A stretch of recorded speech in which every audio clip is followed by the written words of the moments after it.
Kados pundi sinuwun? Kersa kaboyong wonten ing negari Ngastina menapa mboten? Waji kersa kaboyong dhateng Amarta menapa mboten waji? Niki ngaten Paman Patih Haryo Sangkuni lan kowe Ngger Gatotkaca. Sasampunipun kula maneges nyuwun dhateng pituthahipun Jawata wonten tandha sasmita. Sok sinten kemawon ingkang saged dipun dherekaken Kyai Semar boten enjang, boten siang kula purun dipun boyong.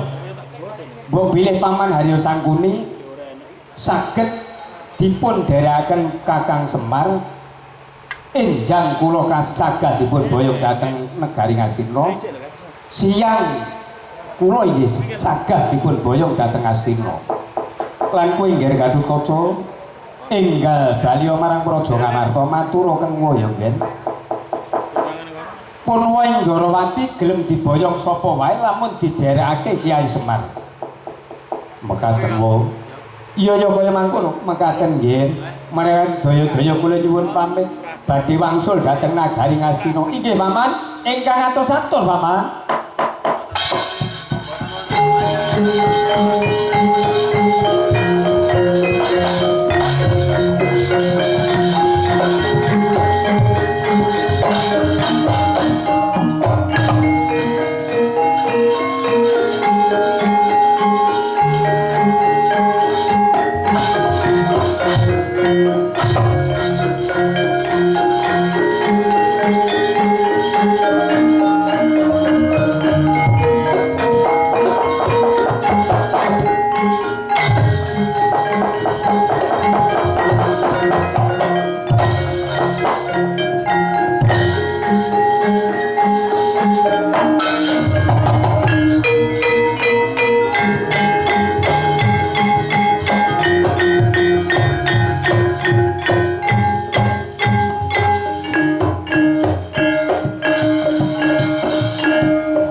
nuwun.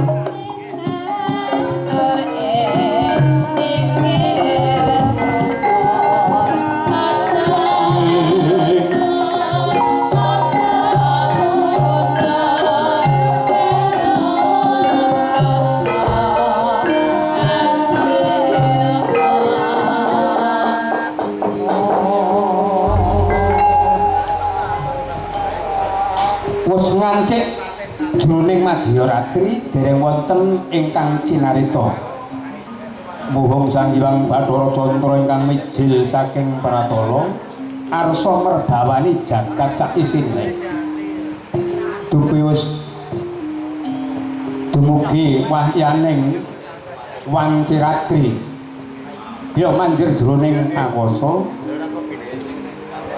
Sineged Kanja Kang Winurita pinunggang kang lagam rupaka basa wileting basa Panjandra.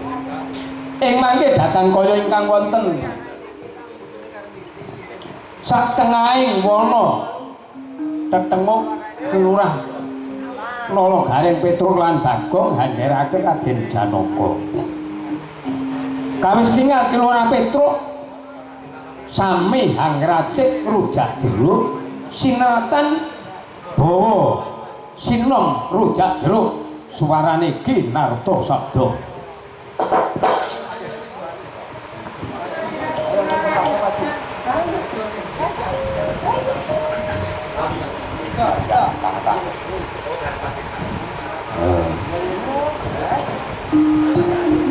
Mangadang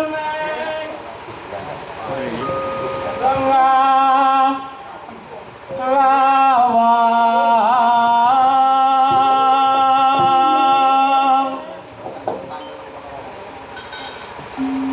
rajang-rajang iris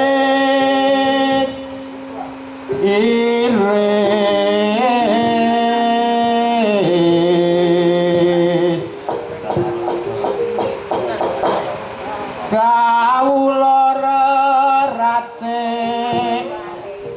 rujak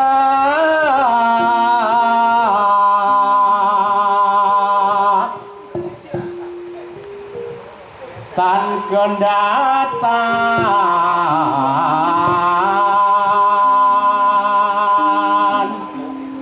saja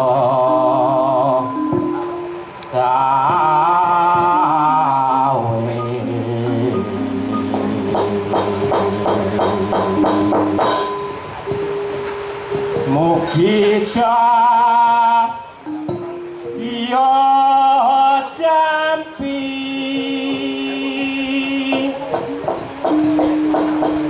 rojak iki nacar jaro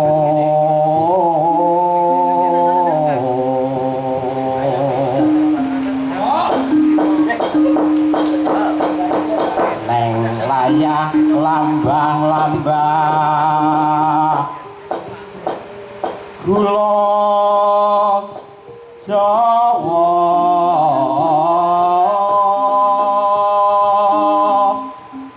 Lombok Rawe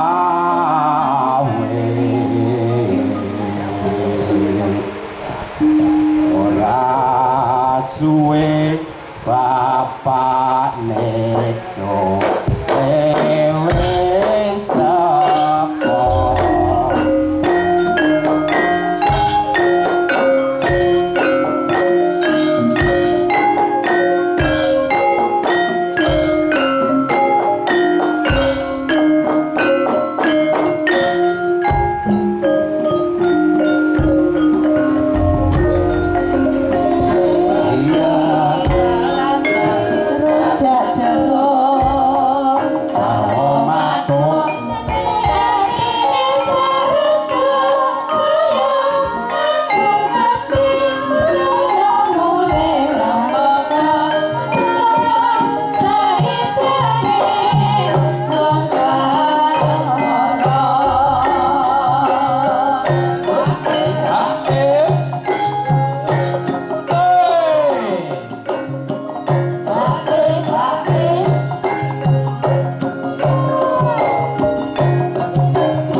Assalamualaikum warahmatullahi wabarakatuh. Yes. Ya. Jam 12:21 Petruk wis kelakon sowan ngabyantarana daleme Pak Widyono. Ya ketang-ketang klungsu-klungsu bakal melu udu ndongaake marang Sri Atmaja Pinanganten Sarimbit. Muga bisa atut runtut kaya mimilin lan mentuna enggalo pinaringa momongan saka dening Allah Subhanahu wa taala putra kang soleh utawa solehah. Bengi iki nimbali aku sak kanca yaiku dalang saka Glinggangan lan karwitan ngesti budaya saka Glinggangan. Wis kelakon tak boyong ana ing daleme Bapak Widyono ujute nderek mahargya niras pantes wungon tirakatan bengi iki nirakati nggone ewuh mantu Pak Widyono. Wah, bareng aku mlebu ana ing sak ngesore taruk maka jangan jeblis kaya kayangan Kawidodaren. Papan endah milangoni tur ya bergas anggone meranata. Dia mumpung isih ana wektu kang mironggan iku engko jam 2:30 kudu tutup kayon ganti judul. Iki sik ana wektu 2 jam kena nggih seneng-seneng. Nong nong nong nong nong nong gonge cis ya nong nong nong nong nong nong tutne kenong balene kelang ngono lho Om. Nong nong nong nong nong nong. Iya, oke. Ular kambang ya Bu nggih. Pupung sing gampang Mas Warno. Mbah Warno kok masuk. Iya. Gampangane jan kaya gampangane Pak Sastro Tugiyo. Ya bawa. Gampange ya kolektor. Ya. Monggo Bu nggih, ular kambang Bu nggih. Katur panjenengane para sesepuh kang menika tasih wungon nderek tirakatan wonten dalemipun Bapak Widyono. Tenan nek wong Jawa biyen iki tenan kok Nduk. Nek duwe gawe gelem nanggap wayang paling ora jam 1 metu gara-gara tegese isih wungon melu ndedonga. Upama iku mantu wis jelas dadi jodhone. Mantu nanggap wayang wis jelas ku dadi jodho. Ngono. Lah iya iki terus panjenengane Bapak Widyono iki nimbali aku sak kanca iki wujute ya ngono nderek ndedonga nyuwun ora ngasani Gusti Allah muga-muga pinanganten pinaringan hayu rahayu wilujeng ing tembene anggone mangun bebrayan bisa dadi bebrayan kang agung, bebrayan kang sakinah mawaddah warahmah dipun berkahi dening para sesepuh, dipun estoni para sesepuh. Muga-muga besok oleh omah-omah gampang kangsan anggone padha golek pangupur jiwa. Niki dongane Petruk. Beda nek dongane dokter. Nek dokter ora ana wong loro, nek ora ana wong loro sepi. Nek Petruk mboten nyuwun dumateng Allah mugi-mugi pinanganten tansah kalih saking godha rencana manggih yuwana bebrayanipun mulya. Niki dongane Petruk ngeten iki. Monggo Bu dados nggih. Ya. Biasane anggere ular kambang iki soto metu kok. Nek cara ngomah. Ya nek kene ya semonggo. Sing penting iki beneng iki suka-suka. Ya. Becek apa? Ya. Ular kambang iki direbapi kena ya Pak ya? Ora kena. direbam. Iya. Ya. Mangga Bu. Ya.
Apike kaya ngene lho.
Parikane penjenengan iki wau iki selembar godhonge kara. Kudu sabar sawetara. Pripun Mbak Sang? Parikane panjenengan niku lho. Oh, nggih. Selembar godhong kara. Nggih ya. Nggih, leres. Terus kudu sabar Sawetara. Saiki nek parikane boyone pripun? Yo, boyone. Nek buntung selembar godhonge kara terus kowe piye? Yo. Telek. Telek disanteni. Ya, apa kuwi? Ya nadyan elek ning ngangeni. Tenang aja. Aku yang kiri bar ketemu sampean iki limang bengi tenan blas ra iso turu. Tenang iki. Ayo. Telek. Iya. Ya. Heeh, telek disanteni. Saiki nek Mbak Dwi piye?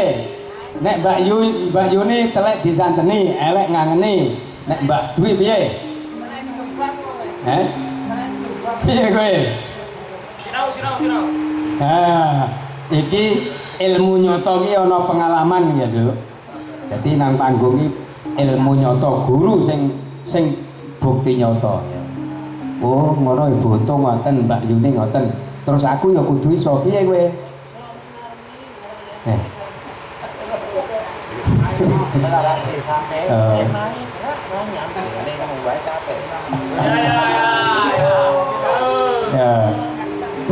Nek biyen zaman Bu Prenjak iki ciu gambar manuk.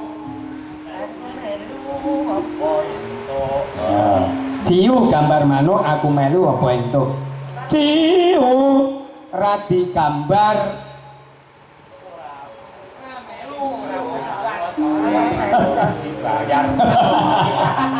nah, ini zaman kuno.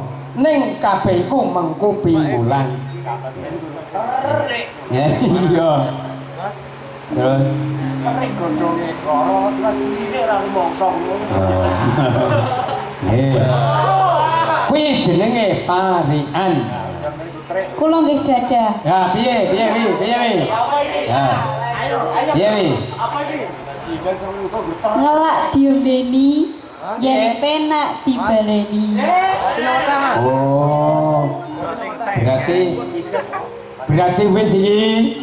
Nggih, Kuwi pijet. maksudnya piye? Pijet. Oh, pijet. Yo, Pijet. Bu. Ya. Heeh. Nek biyen anggere wis Jadi gue ular kambang wis tiba parikan ngene iki romangsaku jagat ki kaya-kaya dinggo dhewe. Ya. Tenan. Wis ora ana sing bandinge gending ular kambang. Ya. Reng. Apa le? Kowe iki piye to? Kancane padha gayeng gumarenggeng kok malah ana kono. Ya, aku tak rono ya. Heeh. Iya. Pedet. Kok pedet piye to? Lah kae lho. Kaya selendang ibu Untung kae apa? Oh, kedet. Lah tak kira nek pedet ngono. Wes kanone Pak. Monggo Bu. Salah setunggal. Kedep tasma aku nyawang selendang biru.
Selendang biru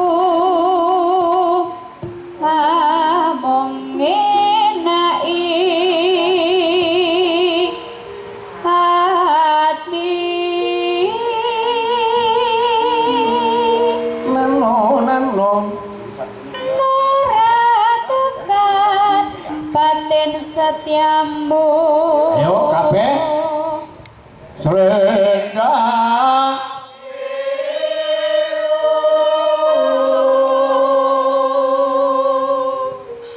Yoga ki anggere sik warek-warek rumangsaku. Wah.